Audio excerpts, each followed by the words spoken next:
नमस्कार, मैं तनु भदौरिया और आप देख रहे हैं TV first news. Madhya Pradesh के मऊगंज जिले में एक बार फिर भ्रष्टाचार का बड़ा मामला सामने आया है। कलेक्टर संजय जैन के निज सचिव पंकज श्रीवास्तव पर कस्तूरबा गांधी बालिका छात्रावास की पूर्व वार्डन शकुंतला देवी नीरज से 1,12,000 रिश्वत लेने का गंभीर आरोप लगा। पीड़िता ने रीवा संभागायुक्त और सीबीआई उपकेंद्र जबलपुर में इस संबंध में शिकायत दर्ज कराई है। आरोपों के अनुसार महिला वार्डन की पुनः नियुक्ति सुनिश्चित कराने के नाम पर 20 जून 2025 को पीड़िता के पति के साथी रमेश गुप्ता के माध्यम से कलेक्ट्रेट के पीछे पंकज श्रीवास्तव को 1 लाख नकद दिए।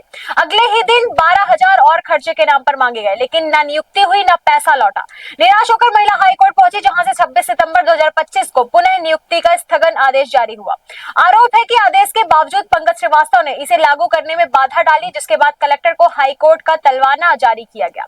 घटना ने तब तूल पकड़ा जब 3 नवंबर की रात पंकज श्रीवास्तव ने कथित तौर पर पीड़िता के पति को फोन कर बस स्टैंड बुलाया और मारपीट कराने की कोशिश की। परिजनों की शिकायत पर पुलिस ने मामला दर्ज किया गया। बढ़ते दबाव के बाद 8 नवंबर को बीआरसी शिव कुमार रजक के माध्यम से 1 लाख लौटा दिए गए, लेकिन 12,000 अभी तक वापस नहीं किए गए। सबसे बड़ा सवाल यह उठ रहा है कि एक चतुर्थ श्रेणी कर्मचारी, जिसका मूल पद प्रयोगशाला परिचारक है, कैसे कलेक्टर का निज सचिव बनकर नियुक्ति प्रक्रियाओं में हस्तक्षेप कर रहा था और लाखों की उगाही कर रहा था। बताया गया है कि वह अपनी निजी गाड़ी पर मध्य प्रदेश शासन व हूटर लगाकर चलता है, जिसे हाल में ही हटवाया गया। यह मामला मऊगंज प्रशासन में बढ़ते भ्रष्टाचार की एक और कड़ी है। इससे पहले भी उपयंत्री प्रवीण पांडे और कार्यपालन यंत्री एसबी रावत के बीच 68 लाख के घोटाले को निपटाने के लिए 5 लाख की लेन देन की चर्चा वाला ऑडियो वायरल हो चुका है, जिसके बाद प्रवीण पांडे की सेवा समाप्त की गई थी।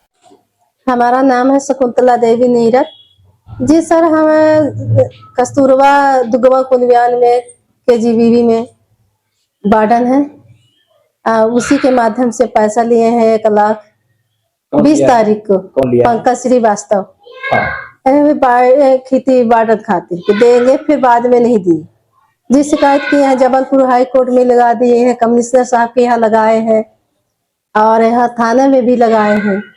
थाने में भी ओके बहाने लिए हैं, पार्सल के बहाने बुलाए थे 9 बजे रात हमारे मास्टर साहब को। फिर इसके बाद वहाँ कहीं बस स्टैंड लगाए, फिर हमें गुप्ता जी के फोन, रमेश गुप्ता जी के फोन लगाए कि जाइए हमारे मास्टर साहब। वो पार्सल तो कोई लिए नहीं, किस कारण से बुलाए हैं। हमने सोचा कि हमारे पति का जान मान के खतरा है, तो इसलिए हम फिर उनको रमेश गुप्ता जी के फोन लगाए। इसमें किसका हाथ हो सकता है? पंकज श्रीवास्तव जी का। किसके नाम पर पैसे लिए? कलेक्टर साहब बोले कलेक्टर साहब को देंगे 1 लाख रुपए। अब 12,000 रुपए दूसरे दिन दिए हैं, 20 तारीख को दिए हैं, फिर 21 तारीख को फिर मांगे कि हमारे लिए 12,000 रुपए दीजिए। क्या पैसा वापस भी किया? 1 लाख रुपए वापस कर दिए हैं बीआरसी महोदय के पास, बीआरसी के ओर से ही जरिया से ही लिफाफा में, पीला लिफाफा में दिए हैं और 12,000 नहीं दिए। चाहते हैं कि हमारे जो नहीं दिए हैं वार्डन नहीं जो। पूरा मामला ये है कि शकुंतला नीरज हॉस्टल में पदस्थ है दुग्गवा में, तो उससे पंकज श्रीवास्तव की चर्चा हुई कि आपको हॉस्टल से निकाल दिया जाएगा। कई प्रस्ताव आए हैं रीवा से, तो पूछा गया शकुंतला से कि क्या करोगी, तो पंकज श्रीवास्तव बोले कि 1 लाख रुपए कलेक्टर साहब को चाहिए, तो 1 लाख दे दो तो आपका नहीं हटाया जाएगा।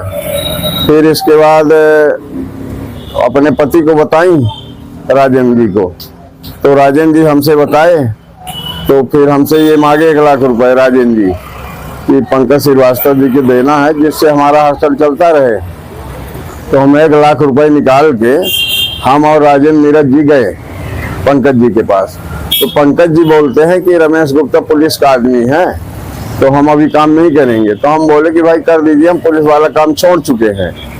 तो फिर कलेक्टर के पीछे ले जाके 50,000 की गड्डी 1 लाख रुपए हम दिए, दोनों लोग गए। तो फिर बोला कि कुछ हमको भी चाहिए, कलेक्टर साहब को पैसा है। तो फिर 12,000 रुपए राजेंद्र नीरज जी अकेले जाके दूसरे दिन 21 तारीख को फिर उसके ऑफिस के अंदर दिए थे। ये हमको बताया 1 लाख रुपए हम दोनों लोग देने गए थे पंकज को। फिर इसके बाद जब निकाल दिया गया तो हम लोग फिर जबलपुर से स्टे ले आए शकुंतला जी का, वहां से स्टे मिल गया। फिर यहाँ सब दिया गया, कलेक्टर साहब को, सीईओ को, सबको दिया गया।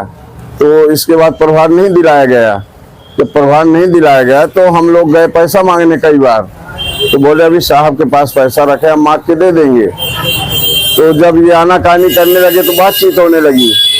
फिर जब हम रिपोर्ट वगैरह किए थाने में, इसके बाद वो बीआरसी द्वारा दुग्गमा के बीआरसी द्वारा राजेंद्र को 5 बजे शाम को बोले पंकज श्रीवास्तव आपको 1 लाख रुपए दिए हैं, बाकी पैसा आपको 4-6 दिन में वापस करेंगे।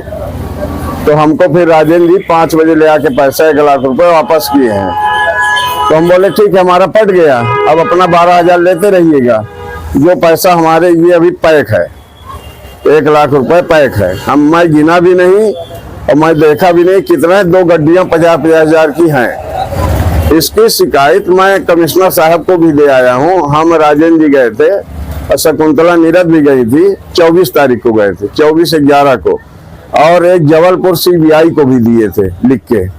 तो अभी इसमें कोई कार्रवाई नहीं हो पाई है। निवेदन किए हैं कार्रवाई करने के लिए। अब जब श्रीमान जी का आदेश हो तब इस पैसे को यूज करें, हम अभी रखे हुए हैं। यही मेरा निवेदन है। थाने में TI साहब के यहाँ रिपोर्ट भी किए थे। राजेंद्र जी को 9 बजे रात बुलवाया गया था एक महेश गुप्ता के द्वारा। तो फिर हम 3-4 लोग गए थे, पार्सल के माध्यम से बुलवाया था। तो जब हम लोग गए तो पार्सल नहीं दिया, बोला इनको राजेंद्र जी को कि अकेले चलना पड़ेगा। तो जब ये नहीं गए हम लोग, तो इसके बाद सुबह हम जानकारी दिए TI साहब को, पूरी रिपोर्ट किए। तो फिर TI साहब जांच करवाए, तो आनाकानी करने लगा महेश गुप्ता, उसका नाम नहीं ले रहा था पंकज का। फिर TI साहब बोले कि हमको सब मालूम हो गया है, मगर हो गया, अब क्या करें इसमें। अभी तक कोई कार्रवाई नहीं हो पाई। हम शासन प्रशासन से ये चाहते हैं कि उचित कार्रवाई करने की दया की जाए, इसमें ऐसे भ्रष्टाचार कर्मचारी को हटाया जाए, क्योंकि कलेक्ट्रेट की बदनामी हो रही है। आपका नाम बताइए। रमेश कुमार गुप्ता।